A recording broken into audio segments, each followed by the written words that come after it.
We're dealing with crises that include an economic crisis that is being compared to the Great Depression.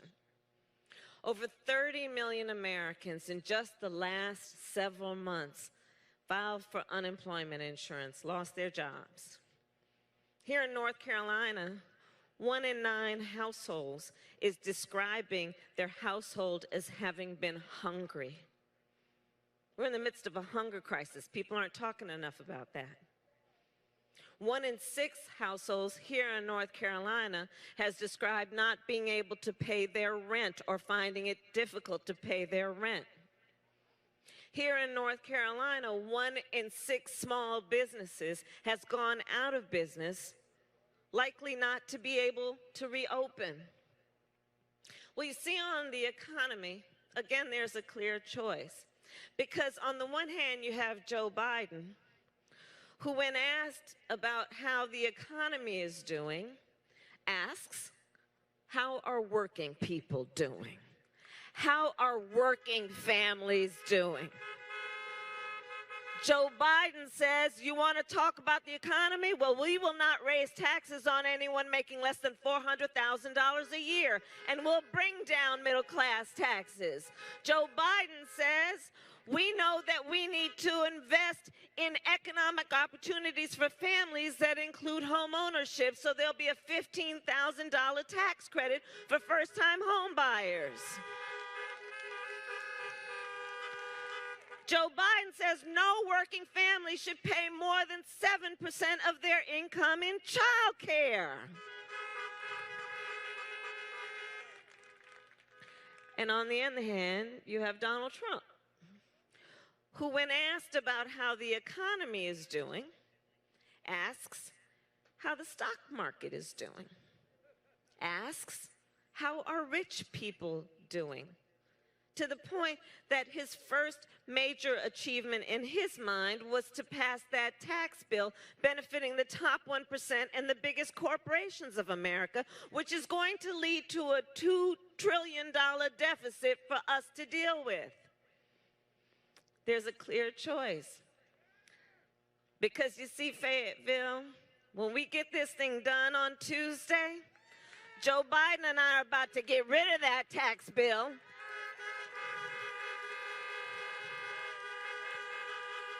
And invest that money in working families. Invest that money in our students who are coming from families that make less than $125,000, so you can go to a 4-year public school, including an HBCU, public or private, for free.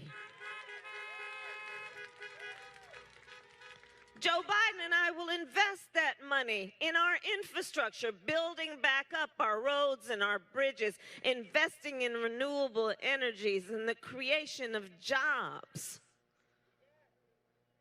There's a real clear choice in this election. Among the crises we are dealing with is a long overdue reckoning on racial injustice in America.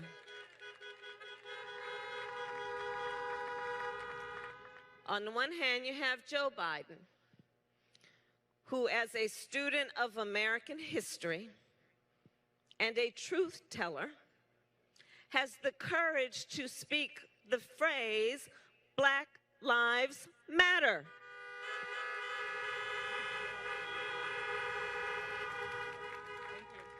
Joe Biden, who recognizes that this virus, COVID, has had such racially desperate impact that blacks and Latinos are 3 times as likely to get it and twice as likely to die from it.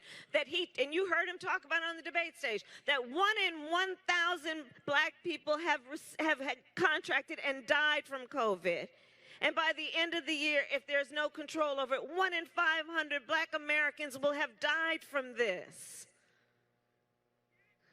Joe Biden knows we need to deal with the racial disparities. Not only in our health care system, we need to deal with the criminal justice system. And in so doing, reform it such that we decriminalize marijuana and expunge the records of people who have been convicted.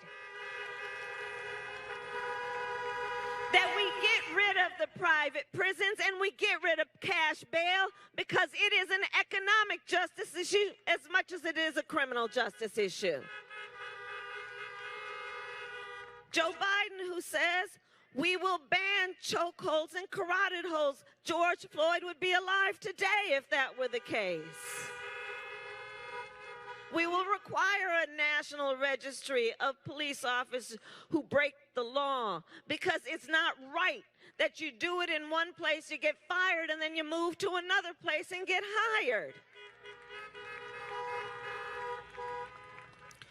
On the other hand, you have Donald Trump, who, during a debate in front of 70 million Americans, refused to condemn a white supremacist and a white supremacist group, and then doubled down and said, stand back and stand by.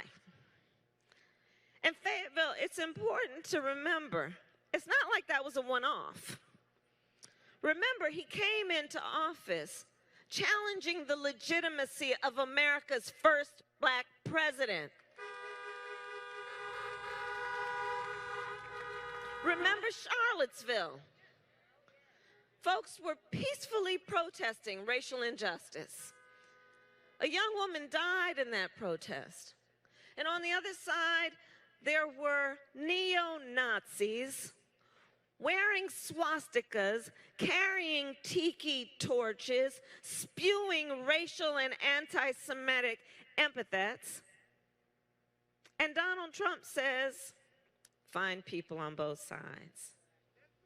Donald Trump, who called Mexicans rapists and criminals, who, as one of his first orders of business, put in place a Muslim ban. We are better than this. We deserve better than this. We deserve a president who understands, like Joe does, regardless of where you come from, where you live, your race, your gender, the language your grandmother speaks. The vast majority of us have so much more in common than what separates us. We deserve a president. We deserve a president who understands the measure of the strength of a human being is not based on who you beat down. It's based on who you lift up.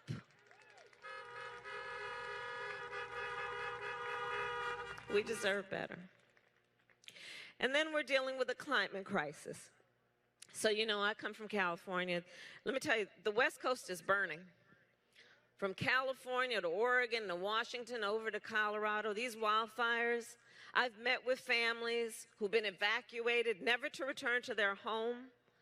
I've met with firefighters who are fighting fires while their own homes are burning. In fact, my brother-in-law is a firefighter.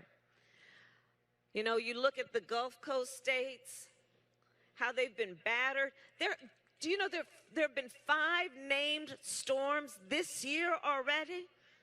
And you name a storm because it's that bad. In the Midwest, floods to the point that farmers have lost a whole season of crops. And so you've got Joe who says, hey, we need to deal with this. We need to embrace the science. We need to see that the clock is ticking. We need to have timelines like by 2050 we have net zero emissions. We need to understand that when we invest in the infrastructure to save our climate, that's also an investment in creating millions of jobs. Joe understands it's also a civil rights issue when you take into account of all of the places in our country that have poor air quality, 70% of the people who live there are people of color. Joe understands these issues. On the other hand, you have Donald Trump, who, when asked about the wildfires in California, so the journalist asked something like, So these wildfires are happening, and you know, the scientists are telling us that these extreme weather conditions, you know, the human behaviors are contributing. What do you have to say, Mr. President? The President of the United States, who is also the Commander-in-Chief of the United States, responded, "Science doesn't know." Like, what is that? Well, no, Mr. President, science does know, and so does the leading scientific magazine that endorsed Joe Biden to be the next president of the United States.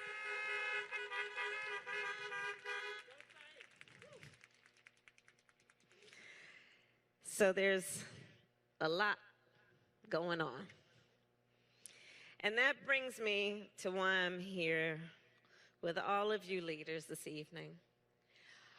You know, you've probably been approached like I have by folks who say and ask, why should I vote? Well, I think there are three reasons where everybody has to vote, why they have to vote. One, honor the ancestors. Honor the ancestors. All those folks who marched and shouted. We just lost one of the greatest American heroes in Congressman John Lewis. He hears you. John Lewis, who shed his blood on the Edmund Pettus Bridge for our right to vote. Honor the ancestors. You know, this year we celebrated the 100th anniversary of the 19th Amendment. Those suffragettes who in their white were marching and shouting for a woman's right to vote.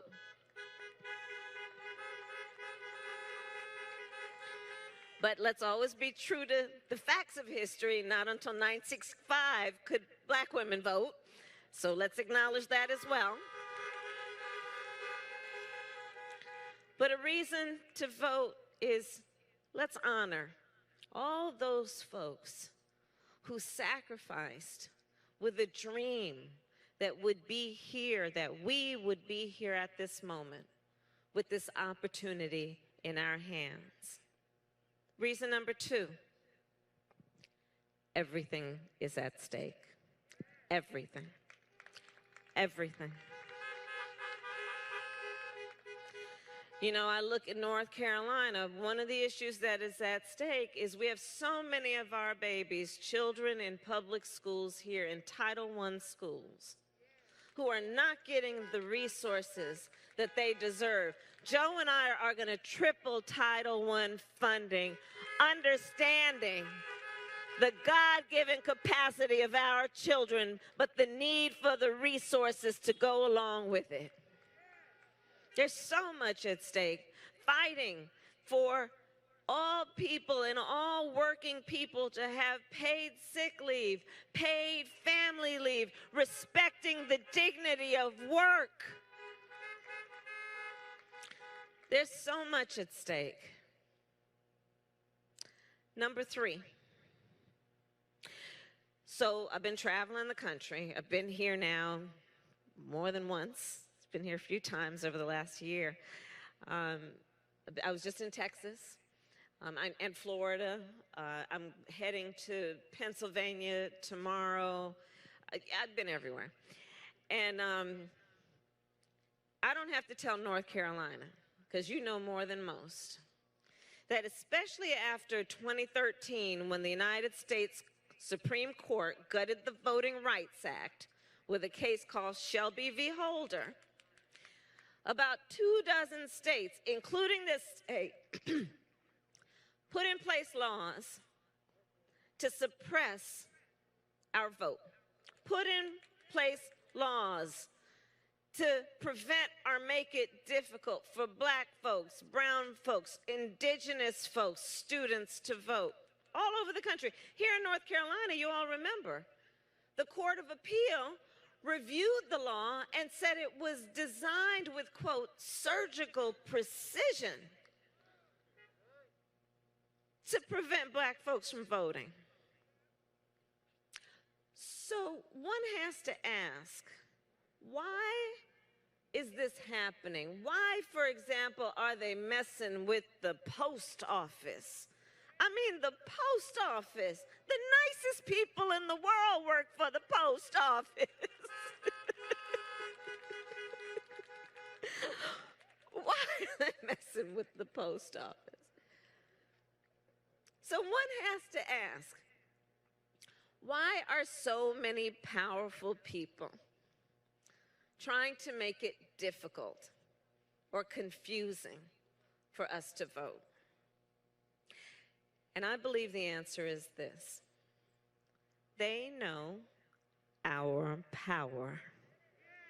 They know our power. They know our power. They know when we vote, things change. They know when we vote, we win. So let us never let anybody take our power from us. Never let anybody try to sideline us, try to silence us. No. We know our power, and at election time, that includes our powerful voices being expressed through our vote. And my final point then is this: this moment will pass. And years from now, our children, our grandchildren, others, they will look at us in our face, in our eyes, each one of us, and they will ask us, where were you? Where were you at that moment? And what I know is that we will tell them so much more than just how we felt. We will tell them what we did. We will tell them what we did. We will tell them we were hanging out in the parking lot at Fayetteville State.